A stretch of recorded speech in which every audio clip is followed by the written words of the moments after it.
This is a rather unorthodox paranormal encounter I had, given the fact it didn't happen to me in the physical world, but the digital one, that being the internet. At a glance it may seem hard to comprehend, and it is, even for myself years later, but hear me out. I can't remember the exact year this happened to me, but I'm pretty sure it was 2013 or 14. That day in the afternoon I was reading the popular creepypasta, Ben Drowned. For those of you unaware of it, it's about a haunted cartridge of the video game The Legend of Zelda, Majora's Mask, haunted by a boy called Ben who drowned in real life. It may sound comical, but I found it to be quite an unsettling read. I read a good amount of it, but eventually I got so creeped out to the point that I had to stop reading it. Later that night I was lying in bed about to go to sleep, but before I did, I decided to log on to and play the online virtual world game Habbo. It was quite popular a few years ago for those of you who haven't heard of it. I was playing it on my iPad. Now it's at this specific moment of me logging in that I had what is arguably the most chilling experience of my entire life, and the only paranormal encounter I have ever had. I noticed that I had a message notification from a user I didn't recognize. Their name was User, but with a jumble of random numbers after it. I recognized this as immediately weird because on the game you can only message people who are on your friends list, but this user wasn't, so it's essentially impossible. I opened the message and the contents of the message. It sent a profound chill through me. I was so freaked out. The message read, "I'm drowning." It was almost as if the creepypasta I had read earlier was becoming real. The day I read the story about someone who drowned, I get a seemingly impossible message saying I'm drowning. I was so freaked out, but curious at the same time.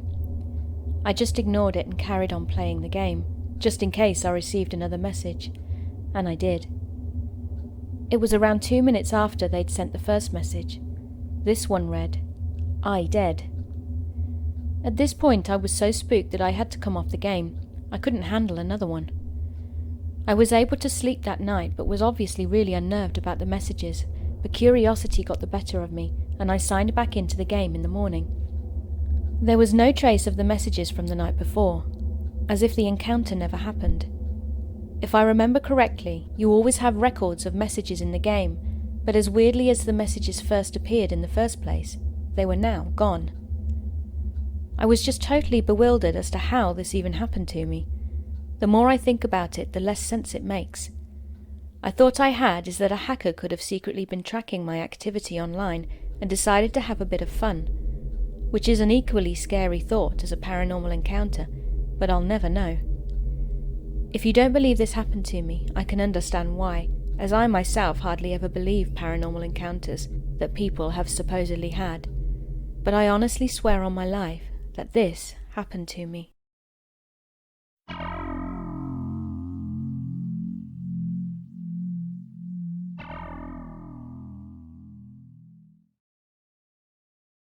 So I think it was 2014 on Halloween night. My cousin took my younger brother Felix out trick-or-treating, and my parents were out at a works Halloween party, so it was just me, myself and I at home. My dad loves movies and he keeps an entire closet full of DVDs in his and my mum's bedroom. Mostly Blu-ray and other special editions of movies like Apocalypse Now, Redux. So I took a couple of them and decided to have a movie night and do the giving candy to trick-or-treaters part as well. First I watched the first Rambo movie, and then Kick-Ass 2. When I started getting into the horror movies after watching the original Halloween, I heard a weird noise coming from outside. A noise which I can only describe as a baby being stabbed repeatedly. I checked it out, but then I realised that it was just some shitty sound effect on a kid's costume that I was hearing before they could even ring my doorbell. I gave them some candy and went back to my movie marathon. Up next was one of my favourites, American Psycho, the tale of the Wall Street banker Patrick Bateman, who is a brutal and crazed serial killer at night. Well, my neighbour Frankie was obsessed with American Psycho, so much so he had a replica axe from the movie. He'd apparently started to live like Bateman, following the same bizarre morning routine, and even purchasing prostitutes weekly and drawing diagrams of naked girls and what he would do to them.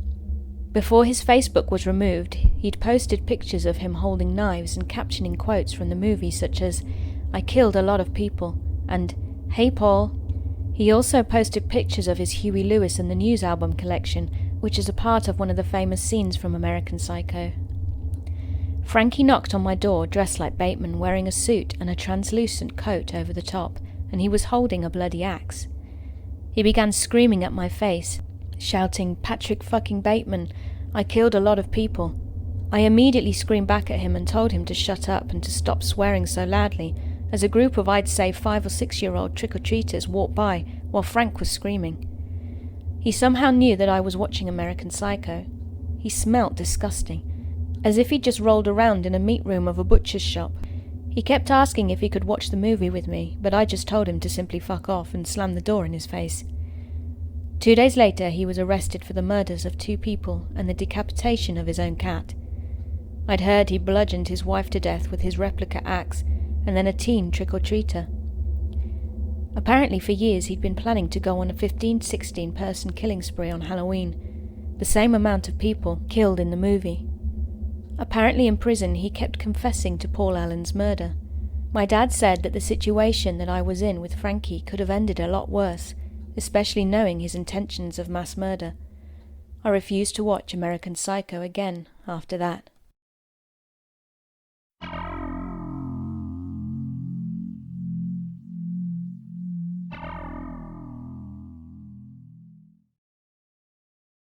Help! It's here. Okay guys, I don't have long, but I didn't know where to post this. Ask Reddit, nosleep, or here. But here it goes. About a year ago I went on a trip up north to go camping. I needed a break from everyday life and some me time. Now the woods weren't small or a popular camping spot, and I was full on prepared to rough it. All I'd brought with me were necessary provisions, my tent, a set of matches, a lighter, my Swiss Army knife, a flashlight and a few other knickknacks that were meant to last me the weekend. I set up camp not far from a stream that led up to the main highway and decided to go take a look around the woods, get a sense of the wildlife and my surroundings. Around an hour or so later I came across a cave that kind of dipped into the ground. I decided to take out my flashlight and shine it into the cave. After doing that I noticed that after the cave dipped down it seemed to form some sort of passageway. There also seemed to be marks that resembled scratches on the walls from where I was looking down, so I thought maybe some animal lived in it. A bear maybe. I stupidly decided to take a look inside as I crouched down into the cave, so I started walking, semi-crouching for a bit, into it, until the walls seemed to have opened up more, giving more room for movement. The cave was pretty dark, aside from the light of my flashlight. I was walking into the cave for no more than 5 to 10 minutes. I lost track of time for a bit, so it's an estimate, when I started hearing a scurrying sound. At that point I was a bit too scared to keep going, so I turned around and headed back in the direction I had come. As soon as I began climbing out, I shit you not, I heard something running behind me. It wasn't natural running either. Whatever it was running on all fours. Too light to be a bear, but too heavy to be anything smaller than a wolf. But the scraping sounds it made while running did not resemble a wolf at all. At that point I booked it and ran straight for my campsite. Aside from the rest of the forest, my camp was in a well enough lit area and just shy of the wooded area near the stream. Just as I left the wooded area, the running seemed to stop. Feeling very paranoid, I kept an eye on the woods. I didn't see anything definitive, but from the corner of my eye I saw what resembled a humanoid figure standing around 6 to 7 feet tall, thin and somewhat hairless. I don't know how to describe it, but as I blinked it was gone. I then decided to grab my stuff and head to my car, which I had parked near my campsite, and drive back onto the main highway, via a road that cut through the woods. I was still terrified, especially when it felt as if my bumper had hit something when I made one of the turns onto the highway. But at the time I had brushed it off as my nerves. After I had made the long drive home, I decided to settle down and take a moment to collect myself. When it was time for bed, I was too scared to sleep, but I eventually drifted off, at least until the creaking started. Ever since that day, for the next month, I've been hearing creaking noises at night. It's the sounds of steps or movement. The worst is the sound of scratching across my walls as if something was dragging its nails across them. I didn't know what to do. Whatever came back with me didn't just want to kill me. No, It seems like it was toying with me, savouring me. I was terrified. Terrified that one day it'll have had enough of playing with me. During that month I also received the unfortunate news that my mother had passed away and had actually left the house to me. Despite how sad it made me, I will admit a part of me was relieved. I put my house on the market and went back to my childhood home. From having contact with the agent in charge of my old house, I know it has been sold by now. It's been a few months and no sign of the thing, whatever it was, until last night. I heard the scraping coming from downstairs. I was so scared I couldn't sleep. Help me. I don't know what to do.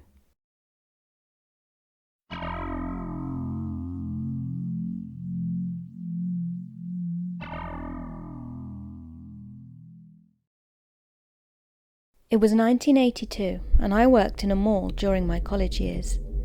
Occasionally I would meet interesting girls and go out and hook up after work. One day I met a weird, hot, cute goth girl. Definitely not my type, but she was hot. Her name was Beth, and we made arrangements to meet later where she was staying. No cell phones yet, so you met up places. I picked her up at what was a chaotic apartment with a bunch of weird, loud, aggressive party people, probably tweakers. Beth didn't seem to be a doper though. I brought some wine and insisted we leave in my car. I asked what she wanted to do. She said she wanted to explore an old graveyard. Okay, it's not something I'd ever wanted to do, but we did it anyway. We went to a large, ancient graveyard near my apartment. It was late and quite dark. We wandered around drinking the wine, and we both got really bad feelings about being there. A feeling that was deeper than scared. A feeling of dread. She seemed to enjoy this feeling, but I didn't. I cut off the exploration after about 30 minutes, but she seemed to be willing to take it much further. The whole thing seemed so wrong, so we left. The rest of the night was fun, but she never gave me a phone number that worked. A week later I went back to the weird people's apartment to see if they had Beth's phone number. They didn't seem to know who I was talking about, and I never saw her again. Well, they said they didn't know her anyway. A few days later, during the middle of the afternoon, I was cleaning my apartment. That feeling of fear and dread slowly started to overtake my mood. I kept looking out of the front window because it felt like something horrible was staring at me. I tried to shake it off and ignore it, but I couldn't. There was no reason for this feeling, so I decided to just leave the apartment. I got a few beers out of the fridge, got in the car, and just drove. I had no plan as to where I was going, and when the impulse hit, I just turned. I was just driving. The feeling of dread was so overpowering I felt I had to pray for protection. My aimless driving led me out of town to a state park, a very rural area. I was on a road I had never been on before when I suddenly felt I should stop and climb a 1,000-foot bluff that would provide a spectacular view of the river in the state forest. I climbed through trees and waist-height weeds. The feeling of dread was building in me as I climbed. I felt extremely cold, but the temperature was quite warm. Near the hilltop I came upon an old iron fence and a gate that was open, mostly hidden by the brush. I walked through the gate. A few feet further and I fell into a large hole about 3 or 4 feet deep. The fall startled me and I said, "What the fuck?" In the thick weeds I started to notice granite tombstones all around me. I looked at my feet and saw broken pieces of wood that were remains from an opened casket. The remains were gone, stolen. I was in an abandoned, very old family graveyard.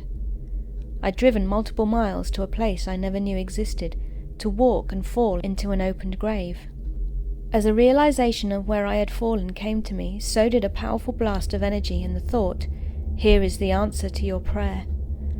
This thought was like an explosion in my mind, and I ran back to the car.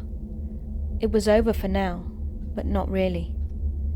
I don't really know how Beth fit into what happened later, but I think she was used as the first part of an invitation. If I had originally been okay exploring the graveyard that night with Beth, then that would have been acceptance to the invitation. My rejection of Beth's invitation just brought a more direct one, independent of Beth. This thing was offering power and unknowable knowledge, and a ticket to hell as a bonus. I wanted to call the police, but what would I say? An evil force direct me to an open grave? Conservation officers discovered the grave a few months later, and the graveyard was restored, but it has been repeatedly desecrated since that time.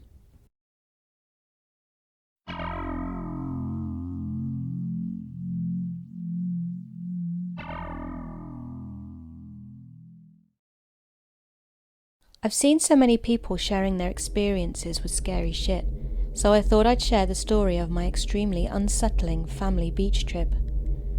So to give you a little backstory, my aunt and uncle, the only nice and humble people in my family, invited me, my mum, and my dad to go on a beach trip with them, and they'd offered to pay for the whole trip.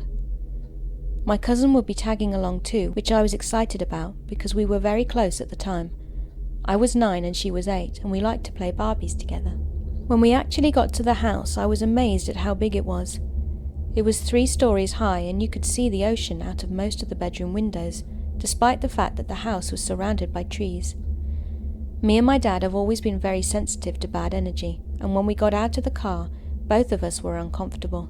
Everyone had been getting along great until we got to that house, but as soon as we started unloading our bags, everyone was fighting.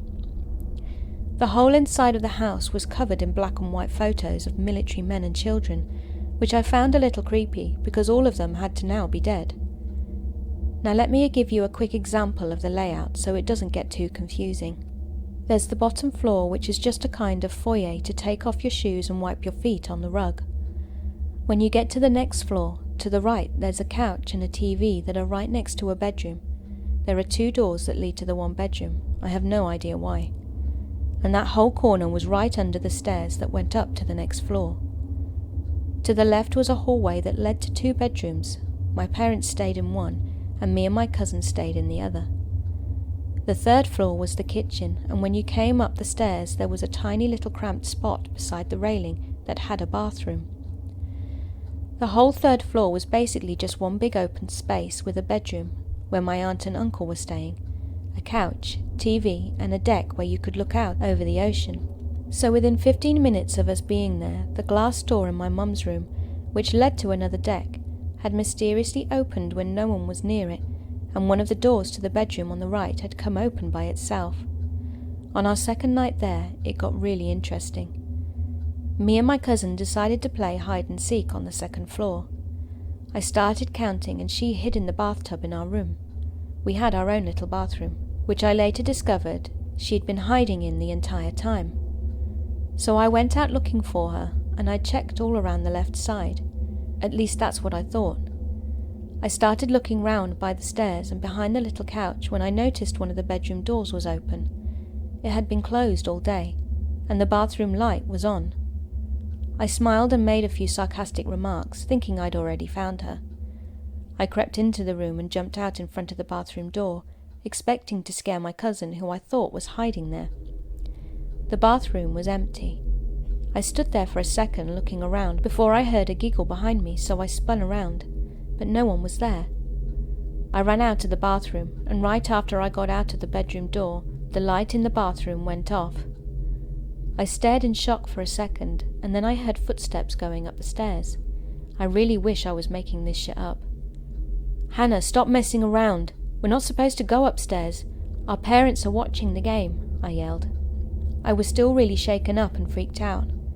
Right at that moment I saw my cousin peek her head out of our room, and I swear to God my fucking heart dropped so far down it came out of my asshole. "What are you talking about?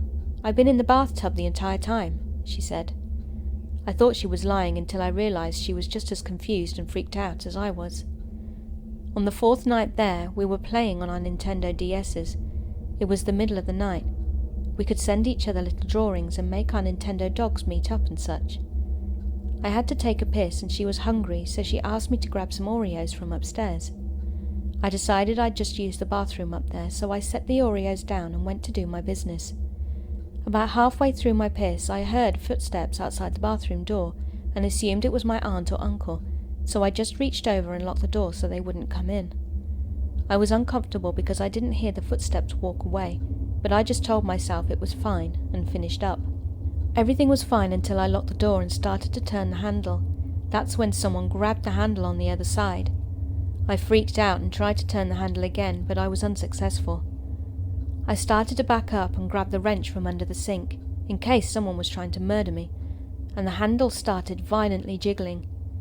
I grabbed it and twisted the handle, shoving the door open and nearly falling over the stair railing. I dropped the wrench, grabbed the cookies, and ran down the stairs as fast as I could. After that, the only thing that really happened was the creepy bedroom doors opening randomly, and the shower in the bathroom was always cold. We called someone to see what the problem was and why it wouldn't heat up, and they couldn't find anything wrong with it. We would also find little handprints on the glass. My cousin still refuses to talk about the trip. That was the scariest week of my life.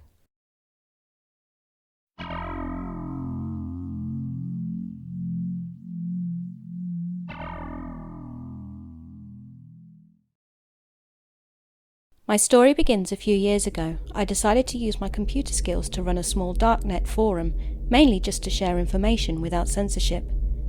At first, I was extremely paranoid about my site getting hacked and having my anonymity being compromised, so I went online and began to research everything that I would need to ensure my own safety.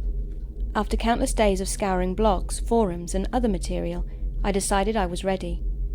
I didn't have any money, so I couldn't just buy a VPS and host the site offshore or whatever, so I decided to use my old laptop. After all, I wasn't planning on running a major website. So after setting the server up and what I thought was literally every single thing I could do to harden it against attack, I put the site online. Everything went great for a couple of months. Donations rolled in as the user base grew larger and larger. After around 5 months, the user base had gotten so big I had to upgrade and migrate everything to a new PC, which I built just to host the forum, and from there everything seemed perfect. The site was running smoothly and there was no issues with the migration, until one day when I came home and noticed the PC had frozen. I didn't think much of it, maybe just a software bug caused it, so I rebooted, and that's when it was clear to me something was wrong with the PC. It lit up and beeped a few times, then shut off. So I thought to myself, okay, so it's not a hardware issue. After a few hours trying to diagnose the issue, I figured it out, and it turned out the RAM had been corrupted. I took it back to the store since it was still under warranty.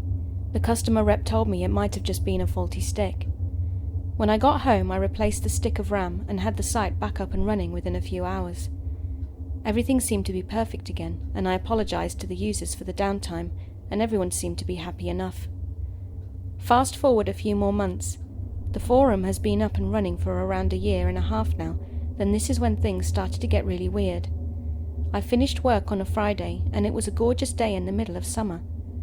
I came home, had something to eat, and sat down in front of my PC when I noticed I had a message.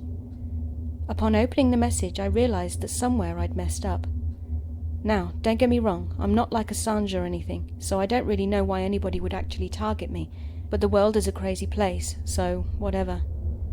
The message had my details, from my name, address, bank details, passwords, private emails, private messages, and basically everything from nearly every single device I owned.